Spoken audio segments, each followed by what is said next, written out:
itu adalah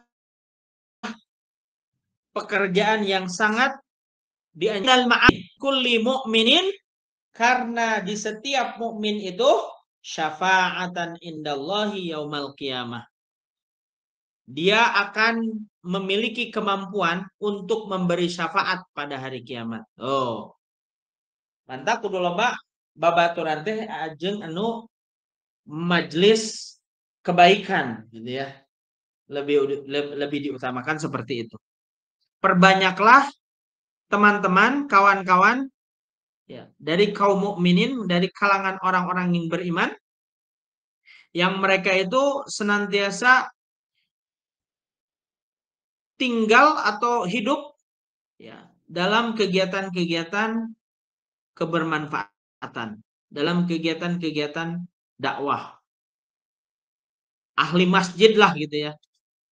Seperti itu. Perbanyaklah teman dari kalangan orang-orang yang mencintai kebaikan.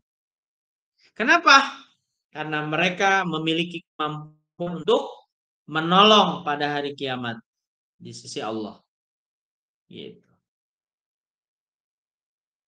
Wa qala sallallahu alaihi wasallam, dan Rasulullah sallallahu alaihi wasallam bersabda, "Matsalul mu'minin, perumpamaan kaum mukminin, fi tawaddihim wa tarahumihim, dalam hal saling mencintai dan menyayangi, kama salil jasad, seperti anggota tubuh. Ya.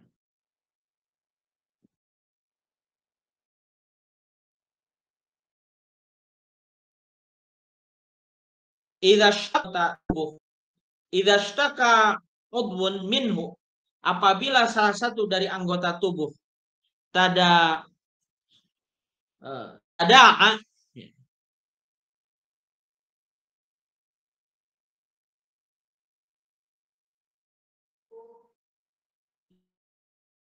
yang salah satu anggota tubuh itu sairuhu bil humma was-sahri, maka anggota lain pun akan merasakan panas atau demam. Ya. Jadi perumpamaan kaum mukminin sebagaimana digambarkan oleh Rasulullah itu sebagaimana anggota tubuh kita. Kalau ada anggota tubuh kita sakit,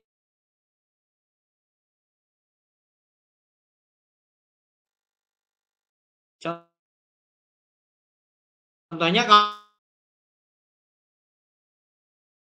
kalau misalkan kita sakit gigi, misalkan sakit gigi, ongkoh, nyeri tadi huntuk, tapi mantak jadi pusing, malah berbagai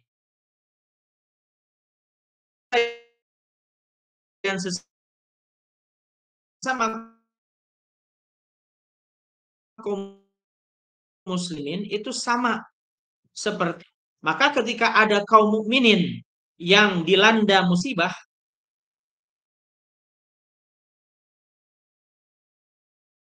maka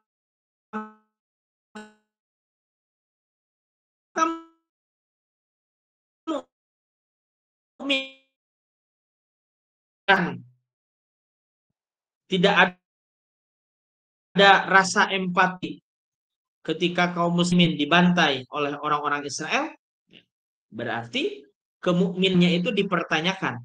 Karena sifat mukmin itu tidak seperti itu.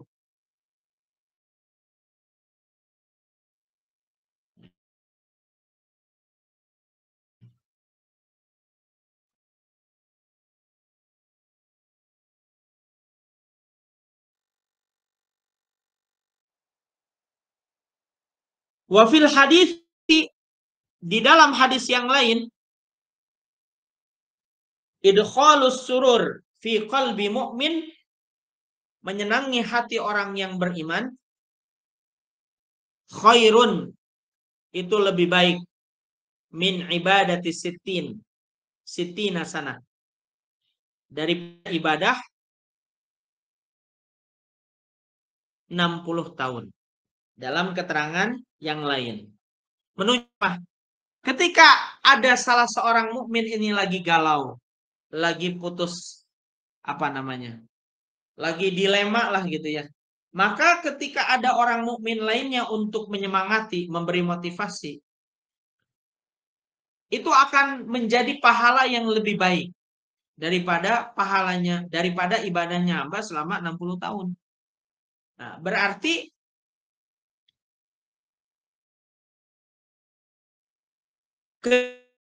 ketika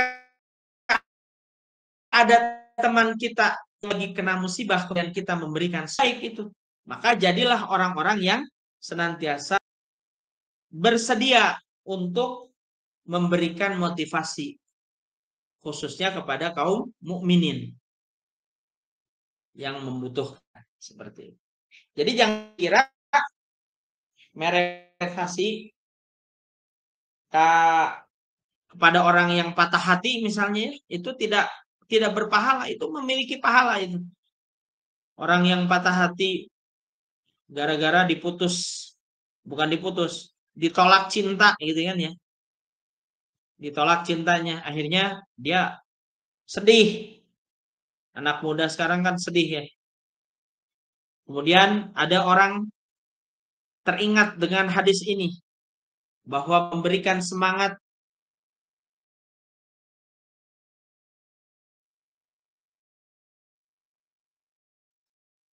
pada orang yang beriman itu akan beribadah 60 tahun. Seperti itu.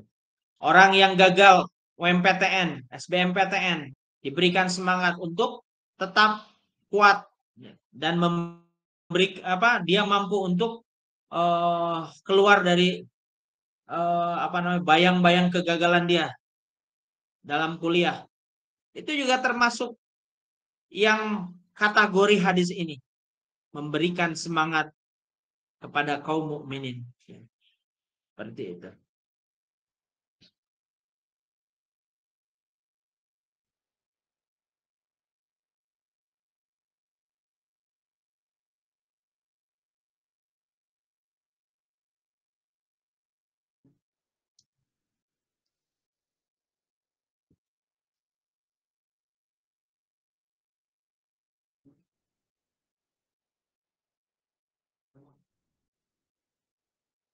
Wayan bagi dan seyogianya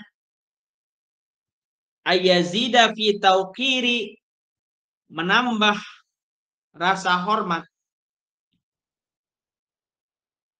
man pada orang dalla hayatuhu, yang tingkah laku, wathiyabuhu pakaiannya, uluwa, yang menunjukkan ketinggian derajat, manzilatihi dan kedudukannya tinggi, fayanzilun nasa manazilahum, maka tempatkanlah orang pada derajatnya. Nah, berarti ya, ketika ada orang yang